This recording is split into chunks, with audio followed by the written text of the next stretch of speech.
E deu ruim aí para Augusto Aras, hein? Pânico total lá na Procuradoria-Geral da República. Antes disso, ó, muita gente comentou, centenas de pessoas comentaram aqui e falaram: Thiago, você precisa dizer quem são esses infiltrados na esquerda que querem derrubar o Lula, que estão causando aí desestabilidade, que são os mesmos aí que fizeram isso no governo Dilma em 2013, 14, 15, 16. Eu vou falar, Thiago, Thiago, não sou o juiz e não vou apontar meu dedinho para ninguém. Mas, olha só, se você viu alguém dizendo que, olha, o Lula poderia indicar uma mulher negra por representatividade no STF, ok. Se você viu alguém insinuando que o Lula é racista, caso ele não indique uma mulher negra, e exigindo, e brigando por isso, e atacando os outros, e colocando outdoor em inglês lá na Índia para isso, olha só, o Lula aí que indicou o primeiro ministro negro, lá em 2004, o Joaquim Barbosa, que foi também uma pressão muito grande feita aí por algumas entidades. O Lula aceitou ali, acatou, o Lula não tinha, ali não sabia como era importante uma indicação para o STF, não sabia também que indicação para o STF. Ele sabia, mas não imaginou que indicação para o STF, depois de indicado você não demite a pessoa. Fica lá, para sempre. E aí Joaquim Barbosa se tornou relator do Mensalão.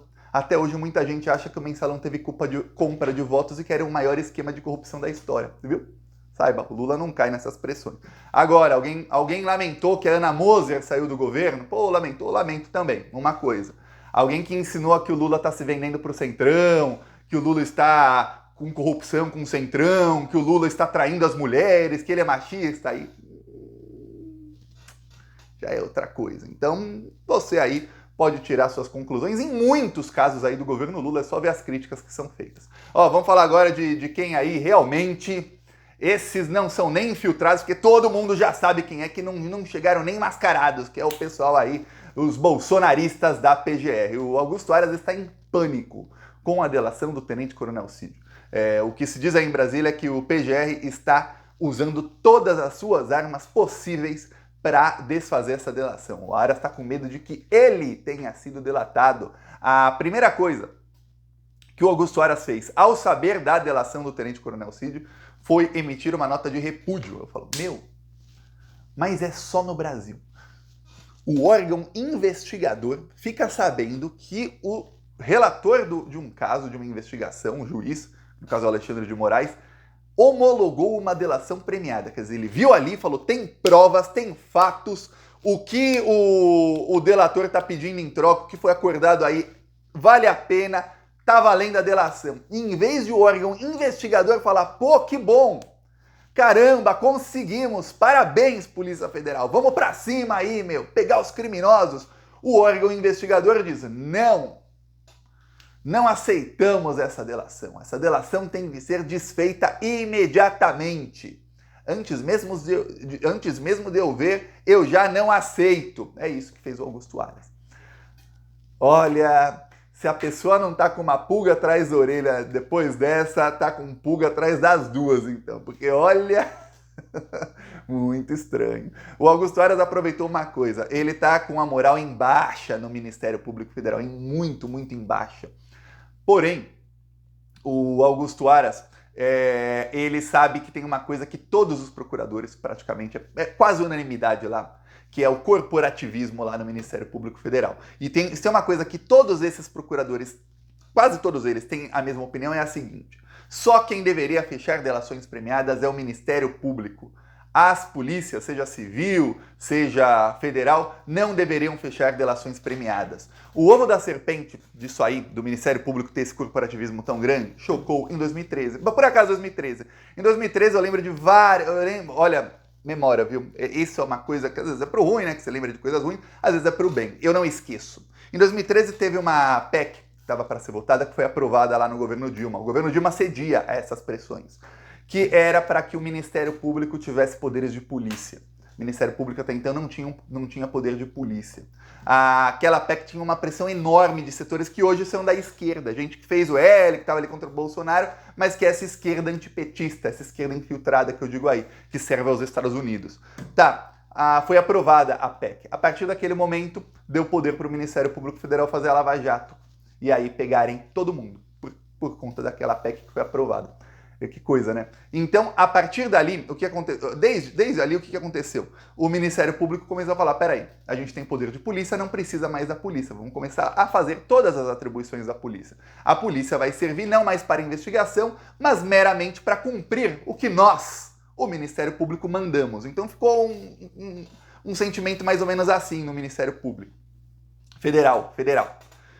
E aí, com o lavajatismo, o corporativismo foi aumentando até que chegou no momento que eles falaram, não, a Polícia Federal não pode nem mais fechar a delação premiada. Quer dizer, o órgão investigador, que executa as ordens judiciais, pode investigar, mas o Ministério Público não quer que investigue muito, porque eles querem ter aí a prioridade na investigação, ou seja, a exclusividade nisso aí. Mas não pode fechar a delação premiada. Só o Ministério Público pode. Então o Aras usa isso para fazer com que ele ganhe algum apoio ali no Ministério Público, falando, tá vendo, eu estou defendendo aí todos os procuradores, estou defendendo os interesses de todo o Ministério Público. Então ele está usando isso para peitar o Alexandre de Moraes, ao mesmo tempo fazer ali um jogo de cena ali para os procuradores, tá vendo? Ó, tô com vocês, porque ele sabe que o apoio dele tá em baixa. O Aras está apavorado, porque ele já foi avisado que vão investigá-lo, que vai... Ele saindo do cargo, 2 ou 3 semanas no máximo, já vai ter investigação contra ele. E veja, não importa se vão dizer que estão investigando ou não. Investigação começa, não precisa alguém dizer, estamos investigando. Não, vai ter investigação já contra ele. Então ele sabe disso. Então ele está tentando de tudo. Então ele usou uma pauta ali que junta 2 coisas dele. A primeira, o medo dele ter sido delatado. A segunda, o medo aí dele ser investigado lá na frente, não só por essa possível delação, mas por qualquer outra das coisas erradas aí que ele e o Bolsonaro fizeram. Então ele, posso agradar alguns aí e ao mesmo tempo tentar tirar o meu da reta, eu vou fazer isso. Então ele já anunciou, vou fazer de tudo para que essa delação não valha nada. Difícil, hein? Difícil porque tem uma coisa, né? O Ministério Público, para que as suas opiniões prevaleçam, precisa do juiz. Temos aí no Brasil, tem a acusação, a defesa e o juiz, que tem que estar no meio ali, imparcial. No caso, o Ministério Público está aí do lado do Bolsonaro, tem do outro lado o Tenente Coronel Cid e a Polícia Federal, e o Alexandre de Moraes no meio, e a grande maioria do STF creem que o Augusto Aras está agindo mais, não só agora, mas nos últimos tempos, como desde que foi aí escolhido pelo Bolsonaro, ele está agindo mais como um advogado do Bolsonaro do que como alguém que deveria estar ali fazendo investigação e depois possivelmente uma acusação. Então, ruim aí a estratégia do Augusto Aras. A estratégia dele não durou muitas horas. Isso mostra o pânico, tá? Por quê? Porque sai a homologação da delação do Cid. Foi muito rápido, tá? Ninguém esperava. Eu não esperava. Eu acreditei, 2 semaninhas aí, pelo menos. Tinha gente que achava que ia demorar 1 semana. Mas olha, no final de semana de feriadão, feriado na quinta, e geralmente emenda, pô, no sábado, o cara já homologa, fala, eita caramba, e já solta o Cid. O Aras foi pego de surpresa, emitiu a nota. Horas depois da nota dele, começou a pegar mal. Muito mal. Então, o Augusto Aras já foi ao Alexandre de Moraes, né, oficialmente nos autos, falou, queremos acesso à delação do Cid. E agora ele quer acesso à delação do Cid. Diz que não pode ter, mas ele quer acesso à delação. Quer dizer, ele quer saber se ele foi delatado ou não. Eu vou ficar feliz se o Alexandre de Moraes falar, não vou dar acesso. Vocês são contra a delação, vocês não precisam ter acesso a nada. Pelo menos não no momento.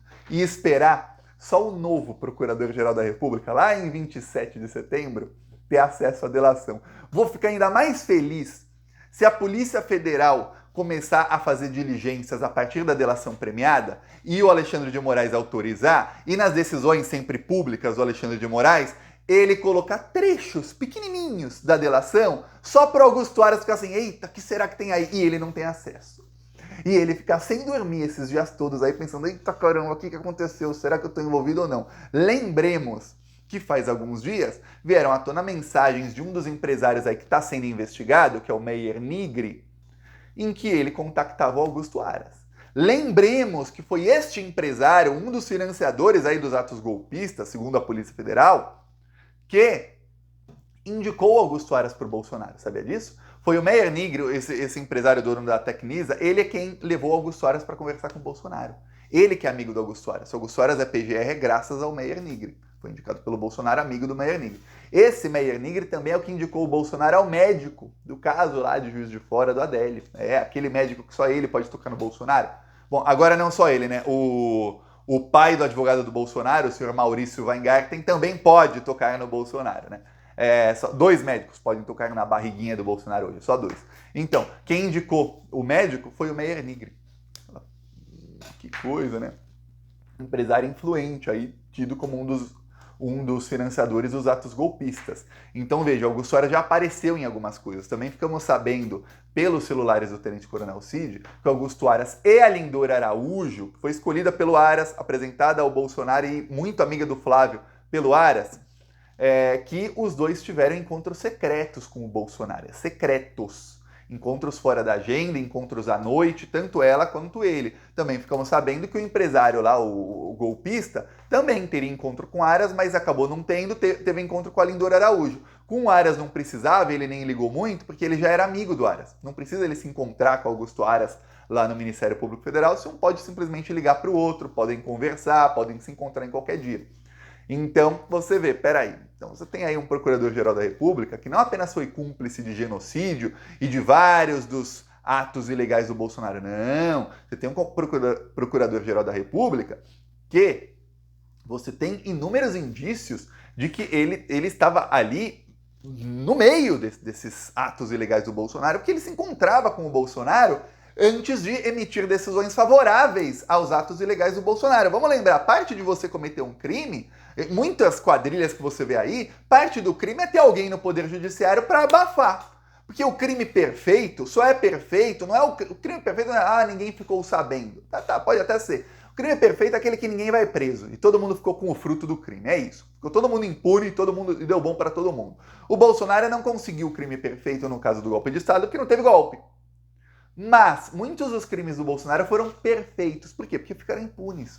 E todos esses ficaram impunes porque o Augusto Aras emitia pareceres que deixavam o Bolsonaro impune. Aí quando ele tentou agradar o Lula, quando começaram rumores de que ele podia continuar na PGR, aí o Augusto Aras fez uma coisa que foi uma traição muito grande ao Bolsonaro e que no fim não rendeu nada para ele, Aras. Que foi, ele abriu um novo inquérito sobre os atos do Bolsonaro na pandemia para criar um fato novo, para que outros inquéritos que estavam abertos pudessem ser desarquivados. Ali o Augusto Aras estava falando, Lula, se você me manter no cargo, ou colocar alguém aqui da minha estrita confiança, tá vendo? Já estou desarquivando aqui contra o Bolsonaro, vou para cima, agora eu vou. Você ser o fiel escudeiro, não do Bolsonaro. O Lula, obviamente, falou, tem o cara de otário? Nem ferrando, nem ferrando. Eu colocar o cara cúmplice de genocídio, aí, quem me garante? Novamente, como eu falei aqui, é um cargo que você não pode demitir. Então, em cargos que você não pode demitir a pessoa, você indicou, tá indicado, não tem o que fazer. O cara fica lá 2 anos, Procurador-Geral da República. É para colocar alguém de estrita confiança. Estrita confiança. O maior erro dos governos do PT, o que levou à queda dos governos do PT, foi colocar gente, ceder a pressões de cá, de lá, de cá, de lá, de organizações aí financiadas sabe-se lá por quem, e começar a indicar um monte de gente que até parecia que eram progressistas, mas que eram aí gente, o Fachin era um cara de esquerda, Carmen Lúcia era de esquerda, Rosa Weber, Barroso, Janot, todos eram progressistas de esquerda. Eram da esquerda infiltrada, da esquerda que serve aos Estados Unidos. Todos eles se alinharam com o golpe de Estado, com a prisão ilegal do Lula, se alinharam com a Lava Jato, com tudo isso. Mas tem um voto bom aqui, olha, veja o que acontece. Então o Lula já sabe que, para a PGR vai alguém da confiança dele. Até o Alexandre de Moraes e o Gilmar Mendes estão tentando emplacar aí um PGR da confiança deles. E o Lula fala, mas Thiago, o Alexandre de Moraes está indo para cima de todo mundo. Tá, mas o Alexandre de Moraes votou a favor lá da prisão em segunda instância, né? Que acabou prendendo o Lula. Não votou? Mas agora, é agora, né? Mas quando teve lá a pressão da Lava Jato, poucos estavam com o Lula. Então um desses que tem que ser escolhido. Porque não sabemos se aí ano que vem ou no outro vem uma pressão nova, vem aí crimes fake, aí o Lula é acusado de novos crimes fake, e aí vai todo mundo pra cima dele. Tem uma parte da esquerda que já está atacando o Lula por tudo. Eu vi aí gente famosa, chamando o Lula de racista essa semana. Olha só como eles conseguem pegar e distorcer a realidade total. O cara que peitou toda a elite do Brasil para instituir as cotas. Cota no Enem, cota em Universidade Federal, cota no serviço público. O cara que fez isso, peitou todo mundo. Levou crítica de todo mundo. E aí muitos dos que criticavam o Lula lá chamam ele de racista agora. Veja como é que são as coisas. Então, as máscaras estão caindo rapidamente. Espero aí que as pessoas hoje estejam mais anestesiadas depois do que aconteceu nos últimos 10 anos. Comecei exatamente 10 anos atrás, em 2013, o processo que só acabou agora, no dia 8 de janeiro, que foi quando realmente deu errado o golpe de Estado e realmente a gente falou, agora o Lula vai assumir, o Lula assumir vai realmente ficar. Que até 8 de janeiro eu não sabia se podiam tentar dar um golpe ou não. Essa era a verdade. Tentaram e deu errado. Então durou 10 anos o processo aí, que eu não esqueço e não quero que ninguém esqueça, porque quando você esquece a história, tá propensa que a história se repita, às vezes até pior. Então Augusto Aras está aí em pânico, está tentando emplacar muita gente, não vai conseguir, e tudo indica que o Alexandre de Moraes pegou o Aras. E uma das coisas que o Alexandre de Moraes quer fazer é pegar o Aras de jeito. E ele, tudo indica, pegou. E o Aras acusou o pânico. Veremos aí o que vai acontecer. Eu peço a sua inscrição no canal, muito importante você se inscrever. E falou!